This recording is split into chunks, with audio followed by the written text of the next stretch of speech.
이제 어느덧 여러분들이 손꼽아 기다리던 성탄절이 며칠 앞으로 다가왔습니다.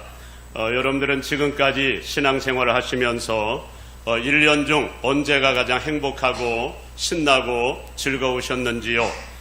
저는 성탄절만큼 아주 신나고 행복한 날이 없었던 것 같습니다. 그래서 왜 그토록 성탄절을 그토록 신나야 하고 즐거워했을까를 한번 생각해 볼 때 예수님을 통해서 새 생명을 얻고 하나님의 자녀가 되었기 때문에 행복해하고 즐거워했을까? 그것은 아니었던 것 같아요. 지금 생각해 보면 이유가 없이 그냥 성탄절 되면 그렇게 좋아했던 것 같습니다. 대부분이 다 같은 시간들을 보내면서 여기까지 달려오셨겠습니다마는 저 역시 성탄절이 되면은 교회에서 늘상 하는 일이 있지요. 뭘 여러분들 하셨나요? 성탄절 이브날이 되면은 성탄 발표회를 준비를 하는데 보통 언제부터 준비를 했는가를 보니까 11월 달부터 한 2달간을 열심히 준비해서 매일 밤마다 모여서 연습해서 발표를 했던 그때가 기억이 납니다. 그런데 그 일이 지금 생각하면 무척이나 힘들고 고달플 것 같은데 당시에는 그 시간들이 얼마나 행복하고 즐거웠는지 모릅니다.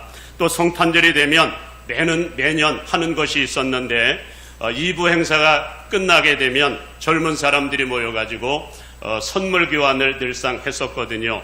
선물 교환은 각자가 준비해 온 선물들에다가 번호표를 매겨놓고 번호표를 하나씩 전부 나눠 가진 다음에 행운권 추첨을 하듯이 선물 추첨을 하는 겁니다. 그리고 선물 안에는 뭐가 들어있는가 하면은 벌칙이 들어있거든요. 수행해야 될 미션이 있었습니다.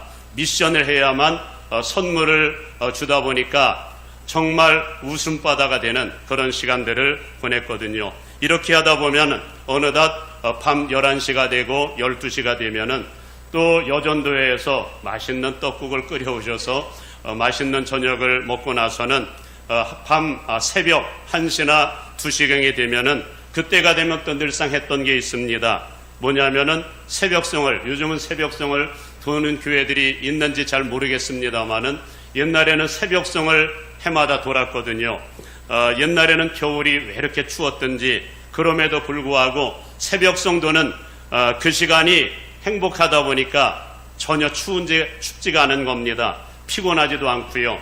그러다 보니 성탄절하면 언제나 좋은 추억거리로 가득한 날이었고 설레임으로 가득한 그런 날이 아니었나 생각을 해봅니다.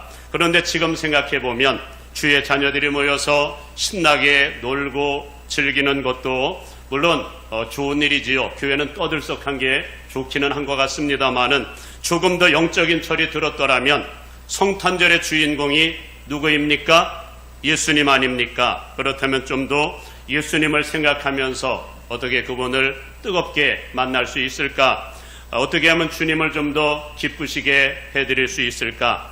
이번 성탄절에는 어떤 예물로 하나님을 섬길까? 어쩌면 우리 주님께서 가장 기뻐하시는 일이 영혼을 구원하는 일 아닙니까? 그리고 이 땅에 지극히 작은 자들, 가난한 사람들을 섬기고 돕는 일 아닙니까? 여기까지 좀 생각이 미쳤으면 좋았을 텐데 우리 주님을 만나는 일, 주님이 가장 기뻐하시는 일, 이런 것에는 무관심한 채 그저 우리들끼리 행복한 날이 아니었나 그런 생각을 해봅니다. 그런 차원에서 오늘 이 시간에는 이제 성탄절을 며칠 앞두고 성탄의 주인공이신 우리 주님께서는 어떤 성탄절을 원하실까? 우리 주님께서 가장 기뻐하시는 성탄절은 어떤 성탄절일까? 라는 질문을 한번 던져보면서 오늘 본문의 말씀을 우리 함께 묵상해 보았으면 합니다. 오늘 본문의 말씀 속에는 예수님께서 이 땅에 처음 오실 당시에 정경이 그려지고 있습니다마는 오늘 말씀 속에서 가장 두드러지게 나타나는 특징은 예수님께서 여러분들이 잘 아시지만 수백 년 전부터 이미 예고하셨고 그리고 이제 때가 되어 자기의 백성들 가운데 오셨음에도 불구하고 너무도 놀랍고 너무도 아이러니한 것은 자기 백성들로부터 환영을 받지 못하고 왕따를 당하고 문전박대를 당하시는 예수님의 모습이 너무나 아이러니하게 다가옵니다.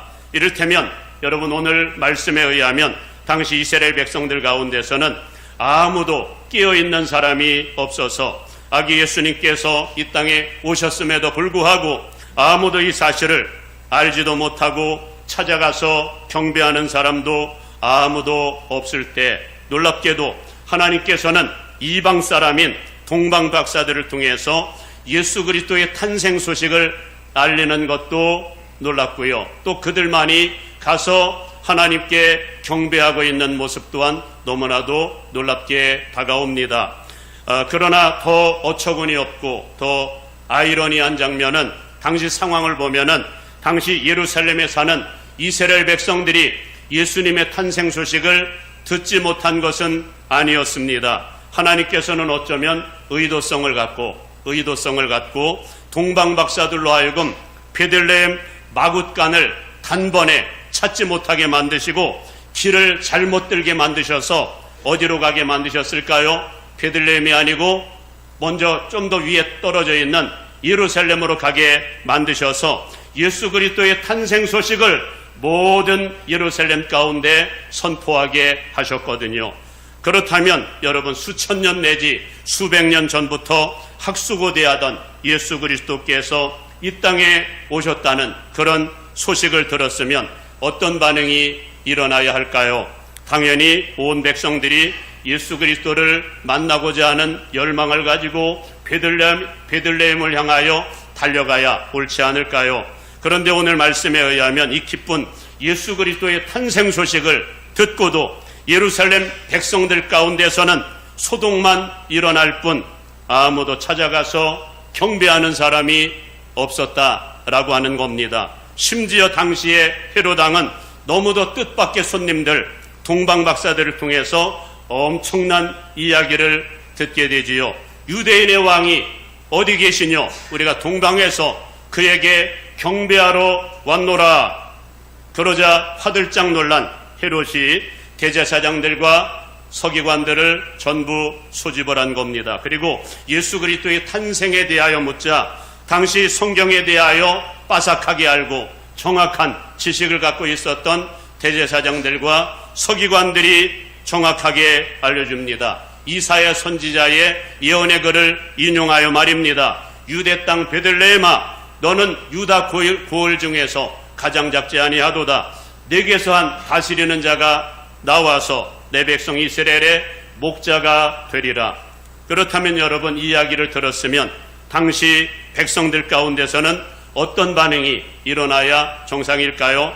그리고 당시 정확한 정보를 알고 알려주었던 당시 대제사장들과 서기관들 가운데서는 어떤 반응이 일어나야 정상일까요?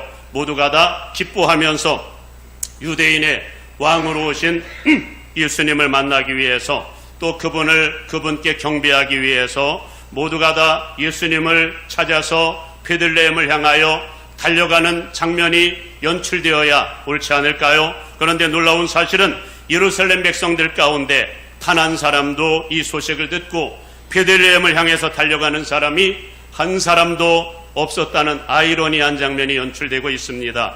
여러분들은 이 장면을 묵상하면서 무엇을 느끼시는지요? 겉으로는 하나님을 섬기는 백성들이라고 하는 명함, 타이틀을 얻고 있었지만 그 내면으로 들어가 보니까 그 어느 누구도 하나님을 중심으로 섬기는 사람은 없었다는 겁니다. 하나님을 중심으로 섬기는 사람은 하나님이 알려주시거든요. 찾아와서 만나주시거든요. 우리 주님께서 그토록 깨어있으라 말씀하셨음에도 불구하고 깨어있는 사람이 예루살렘 가운데서는 없었다는 겁니다. 이들은 어쩌면 모두 종교적으로는 매주 회당에 모여서 예배는 드리고 있었지만 예배의 현장에서 실질적으로 주님을 만나면서 말씀 따라 성령 따라 살아가는 삶은 없었다는 것이지요. 당시 종교 지도자들 역시 마찬가지로 그들은 지식적으로만 말씀을 가르쳤을 뿐이지 말씀 중심으로 예수님을 믿지는 못했다는 말씀입니다. 그런데 여러분 놀라운 사실은 말입니다. 당시 예수님의 탄생 소식을 듣고도 아무런 반응도 아무도 찾아가는 행동하는 사람이 없을 때 예수님의 탄생 소식을 듣고 움직이는 한 사람이 있었는데 누구인지 아십니까? 놀랍게도 가장 믿음이 없을 것 같은 헤롯 왕이 이 사실을 알고 한 가지 액션을 취하기 시작하는데, 헤롯 왕이 취했던 액션은 예수님을 찾아가서 경배하고자 하는 그런 결단이 아니라 예수님을 마치 정치적인 경쟁자로 생각을 해서 예수님을 사전에 제거하고자 하는 그런 움직임이었단 말입니다. 저는 이 장면을 바라보면서 헤롯 왕이 믿음 면에서는 당시 종교 지도자들이나 백성들보다 훨씬 더 앞서가 있구나, 이것을 발견하게 됩니다. 그리고 그런 생각도 들었습니다. 오늘날 끼어있지 못한 교인들은 마지막 때라든가 예수님의 재림에 대해서도 잘 알지 못하여 잘 대비하지 못하고 있을 때 마귀는 이 사실을 알고 먼저 움직이는구나, 이런 것들을 느끼게 됩니다. 오늘 본문에 등장하는 헤롯 왕 역시 너무 악한 일만을 도모하다 보니까 마귀가 이미 그를 장악하였고 헤롯을 예수님을 제거하는 사탄의 도구로 사용하고 있음을 보게 됩니다. 그래서 우리 그리스도인들은 정신을 똑바로 차려야만 합니다. 그렇지 않으면 단순히 그저 예수님을 잃어버리는 차원이 아닙니다. 성령님을 잃어버리는 차원이 아닙니다. 어쩌면 마귀에게 장악당하여 마귀의 도구가 되어 어쩌면 헤롯처럼 하나님 나라를 허무는 자로 사탄의 도구로 쓰임받을 수도 있기 때문입니다. 세상 사람이 그 역할을 하지 않습니다. 성경 역사를 보십시오. 다 처음에는 은혜 받았던 사람, 하나님을 섬겼던 사람들이 은혜가 떠나가고 그 과정 가운데 나중에는 헤롯 같은 그렇게 하나님 나라를 허무는 그런 사람이 되거든요. 그 결과 사탄에게 점령당한 헤롯 왕이 예수님을 제거하기 위해 어떤 일까지 여러분 벌이는지 아십니까? 그것은 예수님을 죽이기 위해 군사들을 동원해서 베들레헴에 사는 2살 이하의 모든 사내 아이들을 전부 죽이라는 그런 명령을 내리게 되었고, 예수님께서 이 땅에 오시던 성탄절에 온갖 살육과 막 통곡하고 탄식하는 소리가 하늘을 찌르는 장면이 기록되고 있지요. 무엇을 말씀하고 있는가 하면은 예수님께서 이 땅에 처음 오실 때 자기 백성들로부터 환영을 받은 것이 아니라 문전박대를 당하셨다, 그 말씀을 하고 있습니다. 그런데 놀라운 사실은 예루살렘 백성들 가운데서는 아무도 예수님을 알아보고 찾아가서 경배하는 사람들이 없었지만, 아이러니하게도 여러분 유대인도 아닌 이방인들 가운데서는 예수님을 알아보고 찾아가서 경배하는 사람들이 있었으니 그들이 누구였을까요? 동방박사들이었다는 말입니다. 그래서 저는 개인적으로 이 동방박사들을 생각하면 그저 놀랍기만 합니다.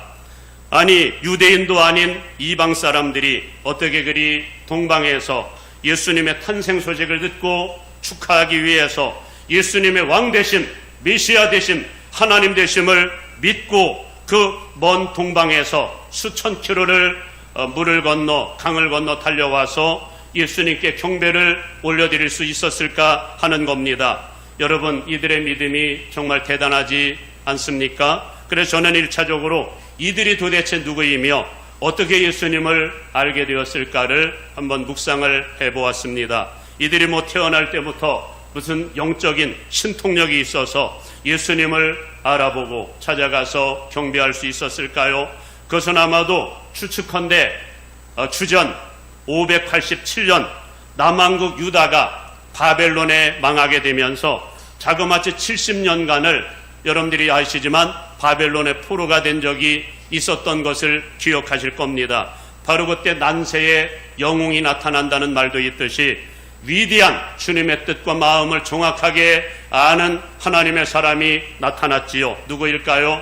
다니엘이라고 하는 위대한 선지자가 나타납니다. 당시 다니엘은 얼마나 하나님을 사랑하고 하나님의 말씀 중심으로 살았든지 하나님께서는 다니엘에게 바벨론의 모든 술객들과 박사들을 뛰어넘는 지혜와 총명을 주셨다고도 말씀을 하고요. 모든 꿈을 해석하고 환상까지 볼 수 있는 그런 영적인 능력까지 주셨다고 말씀을 합니다. 그 결과 당시 느부갓네살 바벨론 왕이 다니엘이 워낙 뛰어나다 보니까 모든 박사들과 술객들의 어른으로 삼았다, 성경은 말씀을 하지요. 그리고 그 이후에 아마도 당시 다니엘은 수많은 기적과 표적을 통해서 하나님을 이미 만방에 드러냈잖아요. 수많은 하나님됨을 드러내었기에 당시 바벨론과 페르시아에 살던 이방 사람들 중에서도 하나님을 섬기는 사람들이 그래도 꽤 많이 있었을 것이고, 그 결과 아주 자연스럽게 박사들에게 여호와 하나님 신앙을 가르쳤을 것이고, 어쩌면 메시아 예수님에 대하여도 가르치지 않았을까 싶습니다. 그 결과 당시에 예수 믿는 하나님을 섬기는 페르시아 사람들이 꽤 많이 있을 것이라고 가정하는 것은 결코 무리한 해석이 아닐 겁니다. 그 결과 세월은 흘러 결국 당시 별을 연구하던 천문학자들이었던 동방박사들에게까지도 알려지게 되었고, 어쩌면 어렴풋이 알게 된 소식이었지만 그분을 뜨겁게 대망하게 되었고, 어느 날 갑자기 나타난 한 별을 바라보면서 예수 그리스도 그분의 탄생을 직감을 한 겁니다. 그것은 아마도 동방박사들이 예수님을 오랫동안 대망하다 보니까 하나님께서 그들 가운데 성령을 통해서 영적인 지혜를 주셨기 때문이 아니었을까 싶습니다. 우리가 섬기는 하나님은 그런 분이시거든요. 하나님을 뜨겁게 사랑하여 만나기를 갈망하는 사람들은 유대인이건 이방인이건 상관없이 다 만나주시는 하나님이시라고 여러분 사도행전 10장 35절을 통하여 말씀하잖아요. 그리고 그런 생각도 해보았습니다.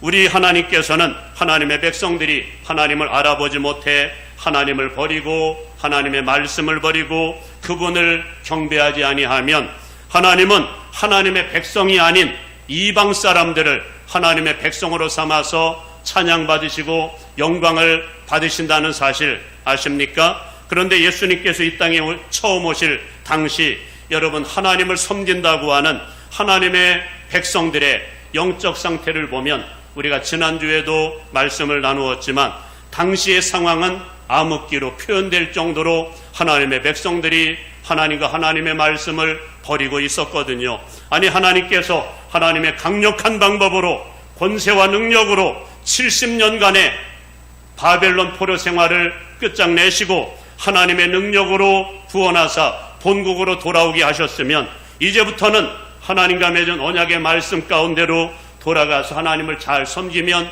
얼마나 좋을까요? 그러나 처음에는 반짝 하나님을 잘 섬기다가 얼마 가지 아니하여 또다시 하나님과 말씀을 잃어버리고 옛날로 돌아가 버리고 말았거든요.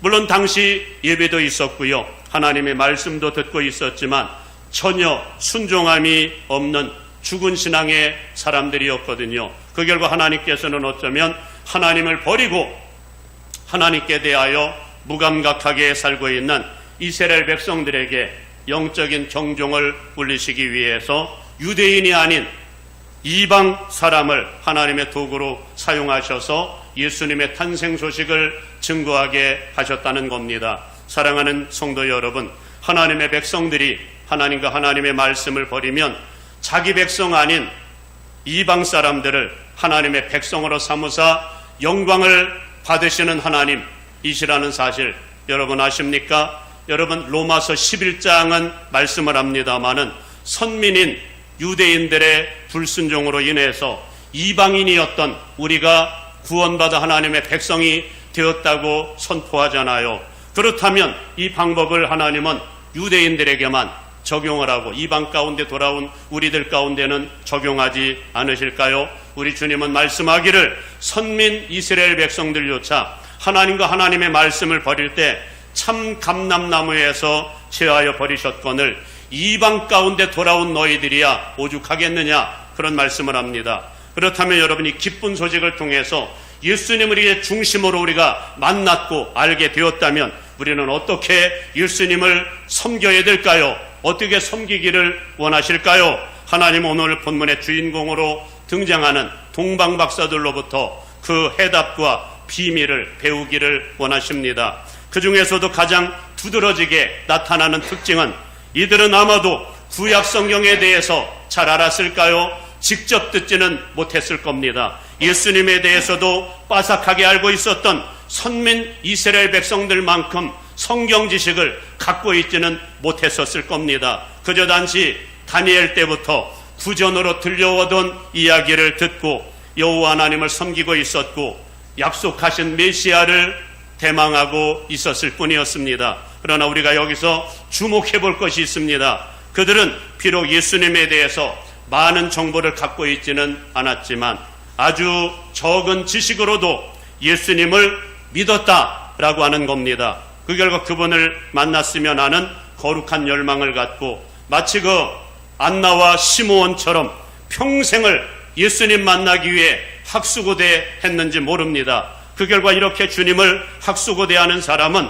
하나님께서는 믿음을 주시거든요. 할렐루야. 진짜 믿음을 주시고 그리고 영적 세계를 보여주시는 은혜를 베풀어 주시거든요. 은혜를 사모하는 사람은 다 영적 체험이 그래서 가득한 이유가 거기에 있습니다. 성경에도 그런 모델들이 많이 있습니다만은 가장 먼저 떠오르는 인물은 신약 성경에 사도행전 10장에 등장하는 고넬료가 여러분 떠오르실 겁니다.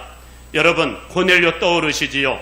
이방 사람임에도 불구하고 여러분 그 사모하는 열정 유대인들을 능가하지요. 그러니 하나님께서는 유대인들은 만나주지 않지만 여러분 고넬료를 만나주시잖아요. 또 여러분 여호수아 2장에 나오는 라합이라고 하는 여인을 아실 겁니다.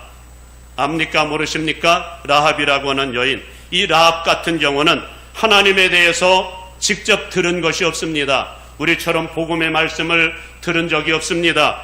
어렴풋이 들려오는 여호와 하나님에 대한 소문만 들었을 뿐이었습니다. 이를테면 하나님께서 여호와 하나님이 애굽 땅을 심판하사 하나님의 백성들을 10가지 재앙으로 심판하시고 하나님의 백성들을 구원하시는 그 능력의 하나님, 또 홍해를 가르사 애굽의 모든 군대를 다 수장시켜 버리시고 하나님의 백성들을 마치 마른 땅처럼 홍해를 건너게 하셨던 그 하나님, 또 요단 동편 땅에서는 아모리 왕 시온, 바산 왕 옥의 나라를 물리치고 그 땅을 전부 정복하게 하신 하나님, 그 하나님에 대한 소문만 들으면서 고백을 하잖아요.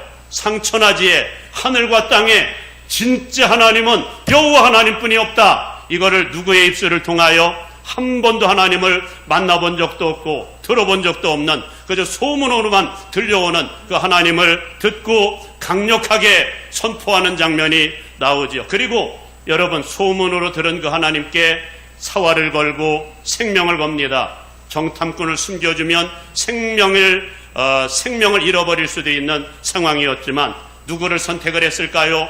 여호와 하나님, 여호와 하나님을 선택을 하고 그리하여 결국은 예수님께 사활을 걸게 되었고 하나님께서는 여리고 땅을 심판하실 때 라합의 가정을 구원하셨고 지금까지도 믿음의 여인으로 히브리서 11장을 통해서도 이름을 믿음의 여인으로 기록해놓고 여러분 이런 사람도 있다 본받으라고 우리에게 도전하시지 않으십니까? 사랑하는 성도 여러분, 여러분들은 이들의 모습을 보면서 뭔가 좀 영적으로 부끄러움을 느끼지는 않으시는지요?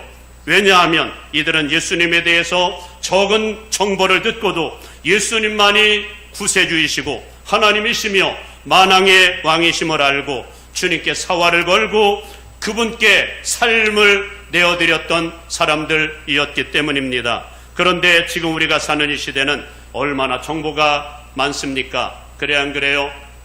유튜브만 열어도 많은 정보들이 쏟아져 나옵니다. 예수님에 대한 말씀들을 역사 속 수많은 정보들을 통해서 우리는 전부 들었고요. 또한 지금까지 하나님의 말씀은 한 말씀도 농담이 없이 100% 그대로 다 이루어지는 것들을 성경을 통해서 세상 역사를 통하여 지금 현재 일어나는 모든 삶의 현장에서 여러분들은 경험하고 있지는 않으신지요? 그렇다면 여러분, 우리가 예수 그리스도를 알매 있어서 부족함이 있나요? 앞으로 예수님에 대하여 한 100년, 200년 더 알아가야 그때 예수님이 진짜 살아계시는구나, 그때 말씀을 듣고 순종할 것입니까? 여러분, 지금까지 들었던 수많은 정보들을 통해서도 이제는 예수님에 대하여 너무도 분명하게 알고 있지 않으십니까? 그렇다면 이제는 행동하는, 주님께서 명하신 말씀, 이제 한 말씀도 버리지 말고 그 말씀에 행동하는 그리스도인들이 되어야 되지 않겠느냐 말입니다. 저는 그런 차원에서 오늘 본문의 주인공으로 우리 주님께서 소개하고 있는 동방박사들을 저는 여러분들이 모델로 삼아 본받을 수 있기를 간절히 바랍니다. 이들은 예수님에 대한 적은 정보를 듣고도 예수님의 구주 되심, 왕 되심, 하나님 되심을 믿고 그 먼 동방에서 수천 킬로를 달려와서 황금과 유양과 모략, 어쩌면 자기들의 전 재산이라고도 할 수 있는 총동원에서 여러분 값비싼 대가를 치러가면서 예수님을 경배하고 있는 이들의 모습을 보잖아요. 그렇다면 우리도 이제는 주님께 사활을 걸어야 되지 않겠습니까? 우리는 지금도 하나님 앞에 나오지 못하는 수만 가지 변명거리들을 가지고 있습니다.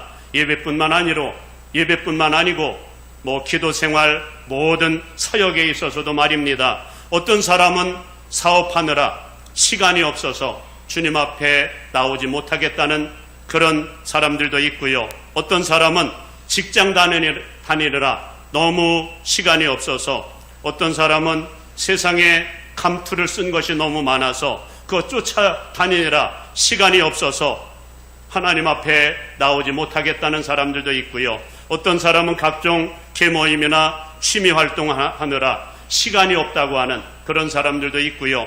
어떤 사람은 새벽잠이 많아서, 어떤 사람은 교회가 너무 멀어서 각기 다른 변명들을 전부 가지고는 있지만, 바로 이런 사람들을 향하여 우리 주님께서는 어쩌면 세상 끝날 심판의 날에 어쩌면 오늘 본문에 등장하는 동방박사들을 옆에다 세워놓고 말씀하시지 않으실까 싶습니다.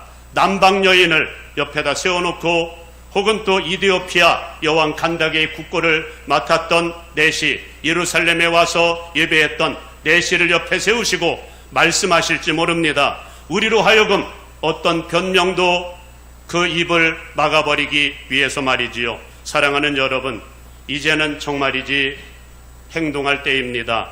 하나님의 말씀을 듣고도 순종하지 아니하면 이것은 여러분 한 번, 두 번, 한 달, 두 달, 1년, 2년, 10년, 20년 누적되다 보면 그것이 괘씸죄가 되어서 하나님은 하나님의 말씀에 순종할 수 있는 사람들로 취인지하신다는 사실 아시나요? 그래서 주님은 우리가 장차 들어갈 천국을 무엇으로 표현을 하지요? 천국은 침노하는 자의 것이다, 이런 말씀을 합니다. 왜냐하면 하나님 나라가 끊임없이 취인지되고 있기 때문입니다. 그런 차원에서 사랑하는 여러분, 하나님의 말씀을 아는 대로 듣는 대로 순종하며 움직이던 동방박사들의 영성이 저와 여러분들의 영성이 되어서 마지막 때 가장 성령 충만함으로 깨어있는 그리스도인들이 되시기를 바라고요. 장차 이루실 하나님 나라의 주역들로 복음 전하는 자로 쓰임받기를 주님의 이름으로 축복합니다.